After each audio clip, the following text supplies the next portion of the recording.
अस्सलाम वालेकुम students, welcome to your physics class. आज हम चैप्टर 6 के न्यूमेरिकल्स करेंगे बेटे।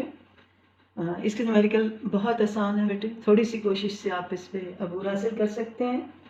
न्यूमेरिकल 1 है मेरे बेटे, कैलकुलेट द वर्क डन। आपने क्या मालूम करना है? सबसे पहले फ़ौरन लिखते जाएं, जो डाटा में चीज़ है उससे फ़ौरन लिखें। Calculate work done in pushing a box with 150 newton force. मेरे बेटे फोर्स कितनी है? 150 newton through distance of 5 metre. Distance कितना है बेटे आपके पास? डिस्टेंस को एस से रिप्रेजेंट करते हैं, दैट इज मेरे बेटे 5 मीटर। ये डेटा है, आपने वर्क डन निकालना है। अगर आपके पास एंगल ना दिया हो तो आप जानते हैं वर्क डन का क्या फार्मूला है? Simple, F into S. ठीक है मेरे बेटे, ये डॉट का मतलब मल्टीप्लाई, असल में ये डॉट प्रोडक्ट होता है वर्क। ये आप जब एफएससी में जाएंगे तो ये डॉट और क्रॉस प्रोडक्ट आपको समझ आ जाएंगे। फोर्स क्या है मेरे बेटे आपके पास? यहाँ दी हुई है 150 न्यूटन, मल्टीप्लाई आपने डिस्टेंस कितना है मेरे बेटे? 5 मीटर। नाउ वर्क डन क्या हो जाएगा? 150 को 5 से मल्टीप्लाई करें, दैट इज 750। और वर्क डन की यूनिट क्या है वर्क की? जूल। ये आपके पास first question. Now question second बेटे, sorry. A little boy is pulling his toy trolley by applying force of 20 Newton. Force कितनी बेटे दी हुई है? 20 newton at an angle of 60। अब एंगल कितना? थीटा से रिप्रेजेंट कीजिए। कितना एंगल है? 60 डिग्री विद ग्राउंड। इसे आप अलोंग एक्स एक्सिस कह सकते हैं या विद ग्राउंड भी लिख दे तो कोई हर्ज नहीं। विद आपके पास क्या आ गया मेरे बेटे? Ground. And trolley move through 5 metre. Trolley कैसे मूव, कितनी मूव की? डिस्टेंस यानी दिया हुआ है आपके पास 5 मीटर। नाउ बेटे मालूम क्या करना है? What is work done by the boy. आपने क्या निकालना है? Work done. अब वर्क डन जब एंगल दिया हो बेटे तो वर्क डन का फार्मूला आप जानते हैं, क्या होता है वर्क डन का formula? F S cos theta. आप फोर्स लगाइए, इसकी value 20 Newton multiplied by distance कितना है आपके पास बेटे? 5 मीटर। और कॉस कितना आ जाएगा आपके पास? कॉस 60। कैलकुलेटर आपके पास है मेरे बेटे। कॉस 5 को इससे मल्टीप्लाई करेंगे, दैट इज 100। 20 से कॉस 60 की वैल्यू निकालिए, कैलकुलेटर दबाएं बेटे। कॉस और 60 लिखें, इसका आंसर आ जाएगा 0.5। 0.5 को आप 100 से मल्टीप्लाई करेंगे तो आपके पास कितना आ जाएगा? 50। और ये क्या है? Work done. आंसर इसका joule. Now question third, in which case more work is done. ये दो आपके पास केसेस दिए हैं, पहले हम ए केस करते हैं। अब यहाँ क्या लिखेंगे? इसका सोल्यूशन ए का, a block of 100 Newton. Weight of the block कितना दिया है मेरे बेटे? वेट ऑफ द ब्लॉक है 100 newton through lifted straight up to the height of 4 metre. Height कितनी दी हुई है? 4 मीटर। आपने वर्क डन उसने पहले ही कह दिया क्वेश्चन में कि आपने क्या मालूम करना है? वर्क डन निकालना है। वर्क डन वैसे तो आप जानते हैं मेरे बेटे किसके बराबर है? एफ इंटू एस के, जब एंगल नहीं दिया हो। लेकिन यहां पर फोर्स क्या है? वेट है। और डिस्टेंस क्या है मेरे बेटे? हाइट है। तो अब वर्क डन आपके पास क्या आ जाएगा? वेट कितना दिया हुआ? 100 न्यूटन मल्टीप्लाइड बाय हाइट कितनी है आपके पास? 4। तो यहां ए में वर्क डन कितना आ जाएगा आपके पास? 400 जूल आ जाएगा। एक वर्क डन आ गया आपके पास। अब आपने इसी तरह दूसरा वर्क डन भी निकालना है। दरम्यान में लाइन लगा और इसका बी पार्ट भी करें यहीं पर। अब बी पार्ट में वो क्या कहता है? 50 न्यूटन फोर्स इज रिक्वायर्ड। अब फोर्स कितनी रिक्वायर्ड है? 50 newton to move the same block of same height with the help of inclined plane of length 5 metre. अब इसकी लेंथ कितनी है? इंक्लाइंड प्लेन, ये डिस्टेंस ही हुआ ना एक किस्म का, जो इंक्लाइंड प्लेन पे, इसकी डायग्राम भी बुक में बनी हुई है। तो डिस्टेंस कितना है आपके पास मेरे बेटे? 5 metre.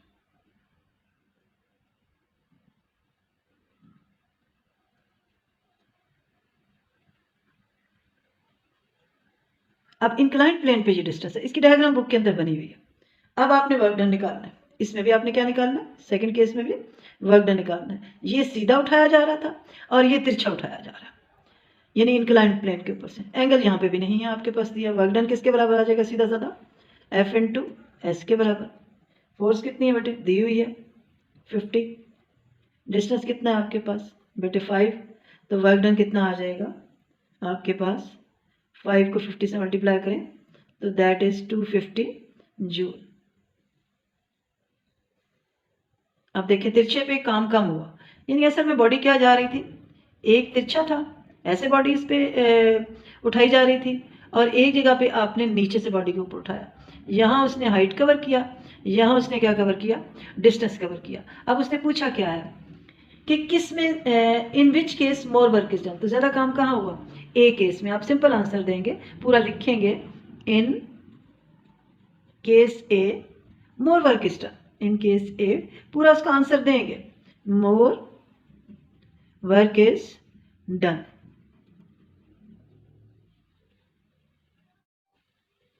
Now question 4, a mason of 600 newton. Mason मिस्त्री को कहते हैं, उसका वेट कितना दिया हुआ मेरे बेटा, 600 newton, climbing on a 12 metre high ladder. यानी हाइट ऑफ लैडर कितनी है आपके पास, ये हाइट असल में डिस्टेंस ही है, कितना है आपके पास 12 metre. Find his potential energy at the middle of the ladder. आपने मेरे बेटे क्या निकालनी है, पोटेंशियल एनर्जी निकालनी, लेकिन शर्त क्या दी हुई है, मिडल में। मिडल का मतलब दरमियान में, इसका मतलब है आप डिस्टेंस हाफ कर लीजिए। अगर लंबाई लैडर की 12 मीटर है तो हाफ लैडर कितनी हो जाएगी, मिडल में क्या हो जाएगी, अभी देख लेते हैं। यानी आपने क्या मालूम करनी है, हाफ लैडर मालूम करनी है, यानी डिस्टेंस ऑफ हाफ लैडर मालूम करना है। तो एस कितना आ जाएगा, 12/2, यह आ जाएगा 6 मीटर। ये आपका मिडल आ जाएगा, ये मिडल डिस्टेंस आ गया, जहां पर आपने उसकी पोटेंशियल एनर्जी निकाली। पोटेंशियल एनर्जी किसके बराबर होती है, आपको फार्मूला आता है मेरे बेटे इसमें, mgh। लेकिन क्योंकि यहाँ वेट दिया हुआ है, जब वेट दिया है तो आप mg को रिप्लेस करेंगे डायरेक्ट वेट से, फिर मैथ निकालने की जरूरत नहीं। w इंटू क्या आ जाएगा, h। वेट कितना है मेरे बेटे 600, मिडल लेना था, यानी हाइट आपने ये वाली हाइट लेनी है, मिडल ऑफ द लैडर वाली, यानी ये 6 मीटर लेनी है। आप 6 से मल्टीप्लाई करेंगे, दैट इज क्या आ जाएगा 3600 जूल। आपके पास क्या आ गई, potential energy, it's a kind of energy, इसकी यूनिट भी क्या है, जूल है। अब उसने किलो जूल में इसका आंसर निकाला, आपको स्टैंडर्ड फॉर्म में ले, यहाँ पर डेसिमल लगाएंगे 1 के बाद, 3.6 इंटू 10 पर क्या आ जाएगा, देखिए 1 2 3 जूल। यानी आप पोटेंशियल एनर्जी को क्या लिख सकते हैं मेरे बेटे, 3.6, और ये प्रीफिक्स लगा दें, किलो जूल। 3 किसके बराबर होता है, किलो जूल। क्वेश्चन 5 बेटे, a boy weighing 75 Newton, weight of the boy कितना ना हो, 75 Newton, jump up and gain 300 joule of potential energy. Potential energy जरिए जंप लगाया उसने, तो कितनी उसके अंदर पोटेंशियल एनर्जी जमा हो गई, स्टोर हो गई, 300 joule of potential energy. What height did the boy reach, यानी कितनी हाइट पर गया था। फार्मूला वही इसी तरह लगाना बेटे, पोटेंशियल एनर्जी किसके बराबर आ जाएगी, mg h के, यहाँ पे क्योंकि दिया हुआ वेट तो आप इसे चेंज कर लीजिए, mg को w इंटू एच में। अब आप वैल्यू डाल दीजिए, पोटेंशियल एनर्जी बेटे कितनी दी हुई थी 300, इसके नीचे लिखें, वेट 75 दिया हुआ मेरे बेटे, आपने क्या मालूम करनी है, हाइट मालूम करनी है। तो 75 इसके नीचे डिवाइड कर दें बेटे, 300 डिवाइडेड बाय 75, लें जी मेरे बेटे कैलकुलेटर दबाएं। वैसे भी 75 2s are 150 और 4s are 300 आ जाएगा, तो आपके पास कितना आ गया 4, यानी हाइट कितनी उसने गेन की 4 मीटर, उसकी क्या लगा दें बेटे, यूनिट। क्वेश्चन 6 बेटे, ये इंपॉर्टेंट क्वेश्चन भी है। A 5 kg steel ball is at the top of the tower, mass of ball कितनी है मेरे बेटे, 5 kg of height 12 metre, height कितनी दी हुई है 12 metre. It is dropped what is the kinetic energy of ball on hitting the ground. ऊपर से देखें बॉल गिर रही है, कोई बॉल जो है आपके पास ऊपर से नीचे गिर रही है, तो आपने क्या मालूम करनी है, उसकी काइनेटिक एनर्जी निकालनी। ये पहला पार्ट है इसका, इसमें दो पार्ट दिए हुए इस क्वेश्चन के अंदर। ऊपर से गिरते हुए बॉल की, आपने स्टील बॉल की काइनेटिक एनर्जी निकालनी। अब आप जानते हो मेरे बेटे law of conservation of energy क्या है, इसको आपने उसी से करना है, according to law of conservation of energy, according to law of conservation of energy,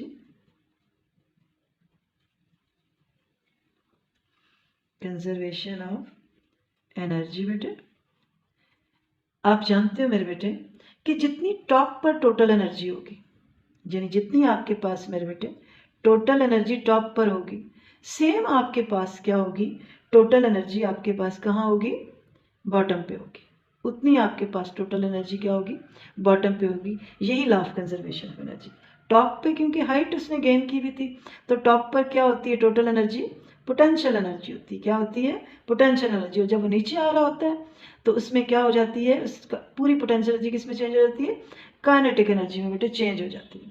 तो इसका मतलब है कि law of conservation of energy क्या बना, टोटल एनर्जी एट टॉप किसके बराबर आएगी बेटे, टोटल एनर्जी एट बॉटम, यानी उसमें चेंज हो जाएगी सारी की सारी आपके पास total energy, potential energy kinetic energy में चेंज हो जाएगी।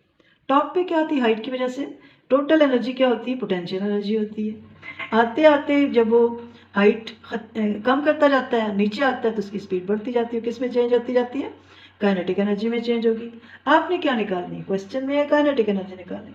काइनेटिक एनर्जी रहने दें और पोटेंशियल एनर्जी की वैल्यू डाल दें, ये क्या आ जाएगी, mgh। मैस दिया हुआ है, मैस कितना है बेटे 5 kg। जी आपके पास कितनी है, ग्रेविटी तो आपको पता ही है 9.8, और हाइट कितनी है इसमें, हाइट 12 थी।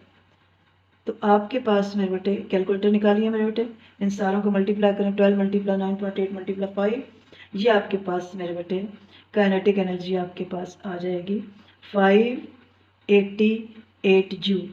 ये एक पार्ट है बेटे इसका, ये और यही इंपॉर्टेंट पार्ट भी।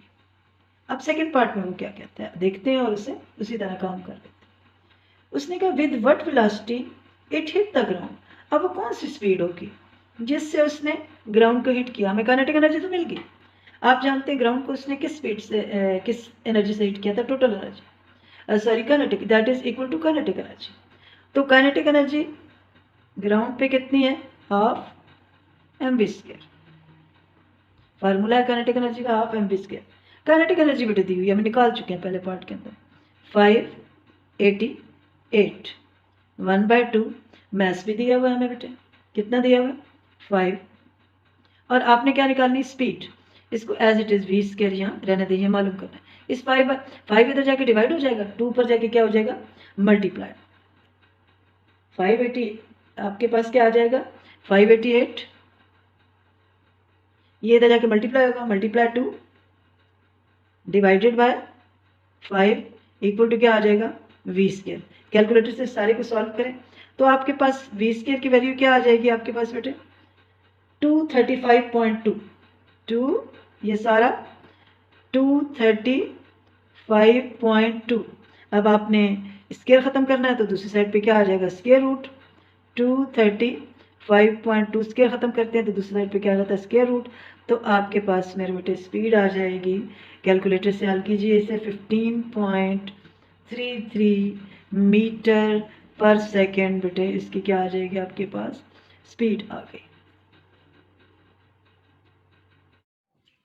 क्वेश्चन 7 बेटे, 2 horsepower electric motor gives energy to pulley system that lift a load of 10 kg to the height of 10 meter in 1.5 second. Calculate करने इसमें 3 पार्ट, इनपुट भी मालूम करनी है बेटे, आउटपुट भी मालूम करनी है और एफिशिएंसी भी निकालनी है। अब सबसे पहले हम लिखते हैं ये 2 horse power motor. Horse power क्या होती है, किसी मोटर की पावर होती है।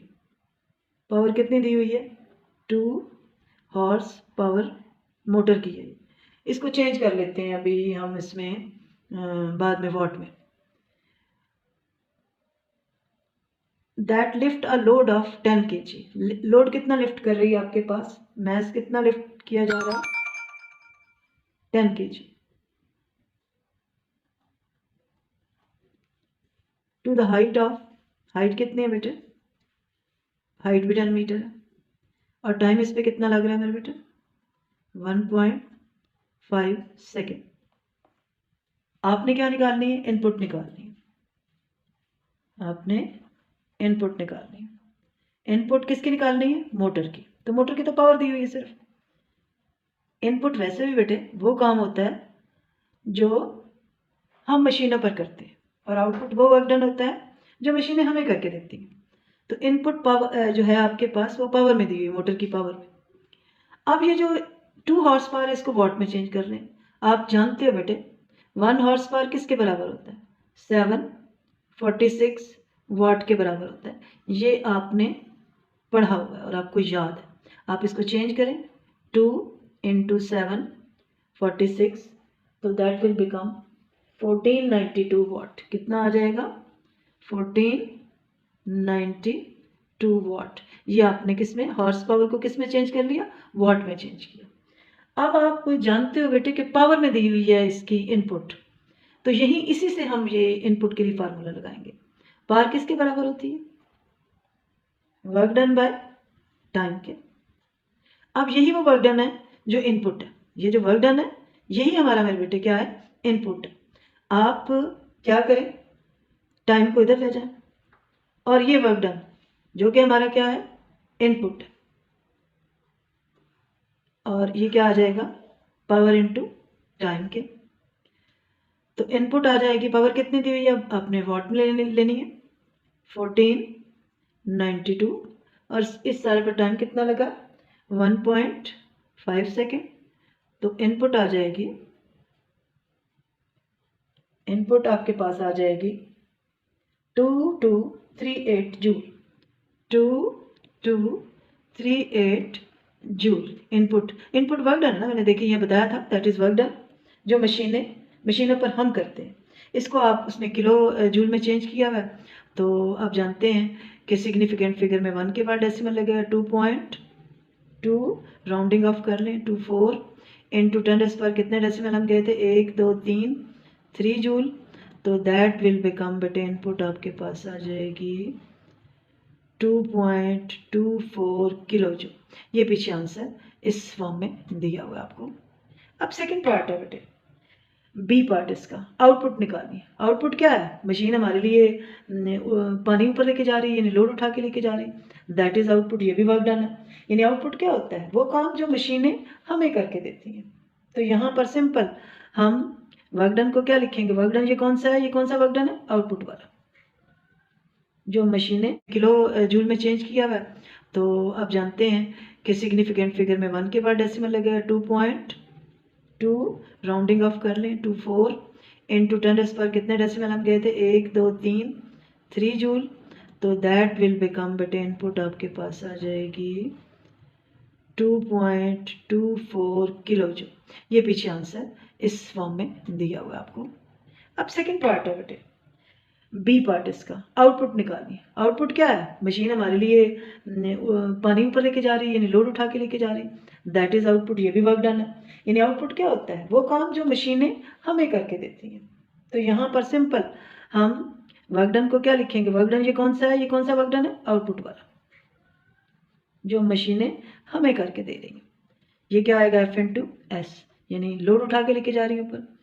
तो आउटपुट आपके पास आ गई, F क्या है यहाँ पर मेरे बेटे, मैस की फॉर्म में, यानी वेट है, और वेट के साथ क्या दी हुई है आपके पास, हाइट दी हुई है। वेट को हम किस में रिप्लेस करते हैं, W=mgh आ जाएगा, यानी आउटपुट क्या आ जाएगी आपके पास, यानी पोटेंशियल एनर्जी आ गई ना, एक किस्म की mgh आ गई। मैस कितना दिया हुआ है बेटे, 10 दिया हुआ है। ग्रेविटी को उसने, अच्छा यहाँ इस बुक की बड़ी प्रॉब्लम है बेटे, कहीं ये जी की वैल्यू यानी ग्रेविटी को 9.8 ले लेता है, जहाँ दिल जाता है ये ग्रेविटी की वैल्यू को 10 लेता है।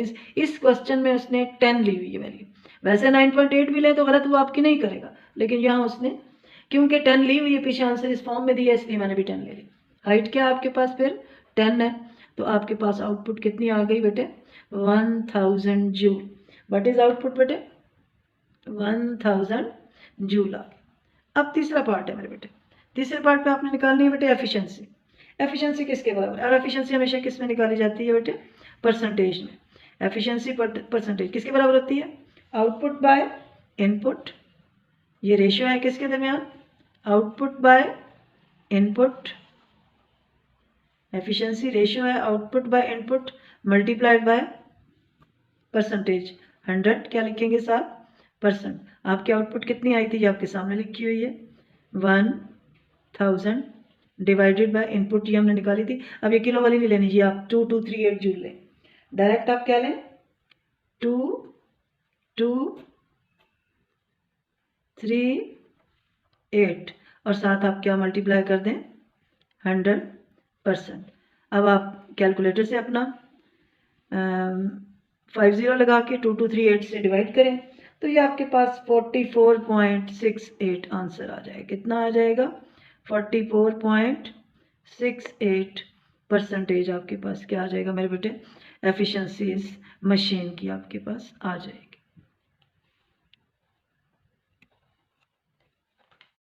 लास्ट क्वेश्चन बेटे, this is also very important question है। ये केपी की बुक में भी है और पंजाब टेक्स्ट बुक बोर्ड की बुक में भी है। ये बहुत इंपॉर्टेंट क्वेश्चन है, थोड़ी सी वैल्यूज के फर्क के साथ बेटे। A man weighing 60 kg climb up stair. बंदे का मैस कितना है बेटे? 60 kg with 20 kg weight on his head. ये देखें जी, मैंने जरा बंदा बुरा बनाया, आपने माइंड नहीं करना। ये इसने कितना मैस उठाया हुआ मेरे बेटे? 20 kg। अब जरा फर्क करने के लिए कि ये मैन का मैस, इसे m1 रख लें, इसे क्या रख लें बेटे? m2 रख लें। बाद में एक लाइन छोड़ देते हैं, हम टोटल मैस निकाल लेंगे बाद में। ये लाइन एक छोड़ेंगे हम ताकि टोटल मैस के लिए हमारे लिए जगह बचे। फिर वो क्या कहता है? The staircase has 20 steps. Number of steps कितने बेटे? यानी सीढ़ियों के स्टेप्स कितने? नंबर ऑफ स्टेप्स कितने हैं बेटे? नंबर ऑफ स्टेप्स हैं, स्टेयर केस है 20 स्टेप्स। कितने स्टेप्स है बेटे? 20। अब हर स्टेप की हाइट कितनी दी हुई है उसने? यहाँ भी दी हुई है और डायग्राम में भी दी हुई है 15 centimetre.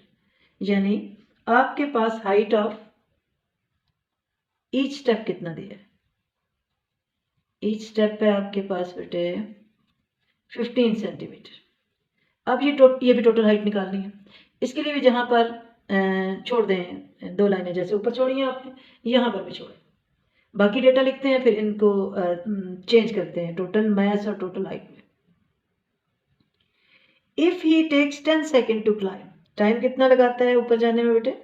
10 second to climb. Find his power in watt. आपने क्या निकालनी है बेटे? पावर निकालनी है। उसने क्या वॉट में भी निकालें? पावर किस में निकालनी? वॉट में भी निकालें, आएगी वॉट में। लेकिन उसने जो कंडीशन दी है, इसको हॉर्स पावर में भी यूज निकालें। किस में निकालनी है आपने? हॉर्स पावर में भी निकालनी है, दोनों तरह निकालनी है, आएगी तो ये वॉट। पहले सबसे पहले हम टोटल मैस ले लेते हैं। आप जानते हैं टोटल मैस किसके बराबर आ जाएगा? m आ जाएगा m1 प्लस किसके बराबर बेटे? m2 के। m1 कितना था बेटे? 60 और m2 कितना था जो उसने लादा हुआ था अपने ऊपर? 20। तो टोटल m कितना आ जाएगा बेटे आपके पास? 60 और 20 80 kg। ले जी, मैस आ गया आपके पास। अब हमने क्या निकालना है? हाइट निकालनी है, यानी और हाइट भी सेंटीमीटर में रहते हैं, मीटर में। पहले आप टोटल हाइट सेंटीमीटर में निकालें, फिर इसे मीटर में चेंज कीजिएगा। अगर स्टेप्स 20 हैं और एक स्टेप 15 का है तो टोटल हाइट कितनी आ जाएगी? टोटल हाइट आ जाएगी बेटे आपके पास, टोटल हाइट को रिप्रेजेंट करें 8 से। 20 स्टेप्स हैं बेटे और एक स्टेप की हाइट 15 है, तो ये आपके पास टोटल कितना हो जाएगा? 300 सेंटीमीटर। अब आप इस हाइट को किस में चेंज करें? मीटर में। तो आप 300 को डिवाइड करेंगे बेटे 100 से, क्योंकि एक मीटर में 100 सेंटीमीटर होते हैं। ले ये गया और ये आपके पास आ गया बेटे 3 मीटर, यानी हाइट भी आपने निकाल ली 3 मीटर। अब आप पावर ऑफ मैन निकालेंगे, जो वो खर्च कर रहा है ऊपर चढ़ने के लिए। पावर किसके बराबर होती है? वर्क बाय टाइम के। वर्क किसके बराबर है बेटे? उसने क्या काम किया? F × S बाय T के। यहाँ पर मेरे बेटे एफ उसका क्या है, यहाँ पर ऊपर जा रहा है तो इसका वेट है, और डिस्टेंस किस में चेंज हो रहा है, हाइट में डिवाइडेड बाय टाइम, और वेट को दोबारा से आप किस में चेंज कर लें, M G H by T के मेरे बेटे। अब आप इसे लिख लें, यानी हम फार्मूला हमने बना लिया, मॉडिफाई कर लिया, फार्मूला तो यही था लेकिन मॉडिफाई करना पड़ा। अब पावर किसके बराबर आ गई बेटे, M G H by T के। ले मेरे बेटे अब इसमें वैल्यूज डाल दें। मैथ हमारा टोटल कितना आ गया था बेटे, 80। मैथ हमारा कितना आ गया था मेरे बेटे, 80।